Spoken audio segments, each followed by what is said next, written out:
Pictures of you, pictures of me, hung upon your wall for the world. Good morning. It is 7:54. Some Dallas police officers will be getting body cameras today. Dallas Police Association President Ron Pinkston's here to talk about this new technology.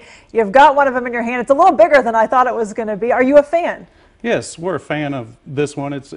By a lot of officers, it's rated as one of the best. Okay, and you said this one will actually go like on the lapel of the officer, but some of them could attach a device to make it so that they could put it on glasses, or bike officers can wear it as well? They'll wear it on their chest or their lapel. The officers have the option of going and buy the eyeglasses and get the connection on their eyepiece. Okay, so there are some people who are not fans of this whole, putting cameras on officers. Some of them said, from what I've read, that it's too much like a reality TV world. They say that these are not foolproof. They're also worried about protecting victims' identities. Are you worried about any of that? Could that be a problem? Well, the Dallas Police Association has supported the body cameras since they were rolled out. We believe they're going to protect the officers, they're going to protect the city, and they're going to make us more transparent to the public. So about 75 officers are going to start wearing these cameras today. Most are in the Central Patrol Division, that would be like downtown, uptown, Deep Ellum, parts of East Dallas. And then I also heard that some officers who have had some complaints against them will be assigned to these as well. What do police think about that some officers are going to be assigned if they've had some sort of disciplinary action against them? Well, the Dallas Police Association believes, in light of all the shootings on police officers recently, that all officers that are in call answering mode should be assigned one of these immediately. We don't want to wait 5 years. You want to see these on every single officer? Every officer that's going out there answering calls. Okay, so we're going to see 75 starting today, and then you're hoping for 200 by the end of the year? Well, the chief is planning 200 by the end of the year. We believe all officers should have it by the end of the year. Okay, okay.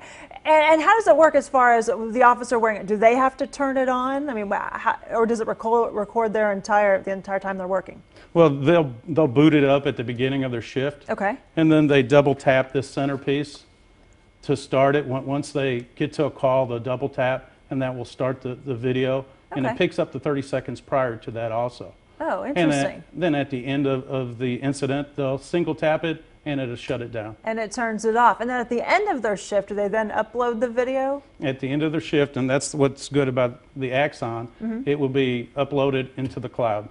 Now, is that something that officers can use? Is this just something that supervisors can go back and look at this video? Or is it something that maybe an officer, if they need to write up a report or they have to testify in front of a grand jury or something, can they go back and look at that video, or is it just the supervisors who can look at it? The officers are going to be encouraged to review the video before they make the report. That way the report is more accurate instead of having to go by their memory or their notes. Wow. How long will the video be kept? 90 days. 90 days. Unless it's flagged. If they're flagged for evidence or something else, they can go much longer. Yeah, as of today, law enforcement agencies can apply to the governor's office for grants for body cameras. And is that something? I mean, you said that the police chief said 200 by the within the year. Do you think we'll be seeing more police departments applying for this now that this money is available? Because it seems like for a lot of departments, it's been a money issue. No, it's a money issue because it's not the cost of the camera; it's the cost of storage and all the licensing. That's the cost. But again, we're asking for our department to equip all of our officers in call answering by the end of the year. How they get that money, the grants will be good, but they're going to have to find that money because the public wants that. They need to find it, is what you think? They need to find it, and the public needs to be calling the mayor and the city manager, telling them that all officers should have these body cameras now and not 5 years from now. Thank you so much for joining us and for bringing that along. We appreciate it and explaining how it works. Dallas Police, by the way, going to be holding a news conference later this morning at 10 a.m. to talk about the new body cameras, and we're going to be following that later here on Fox 4, so stay with us. Thank you for joining us this morning. Appreciate it. Thank you.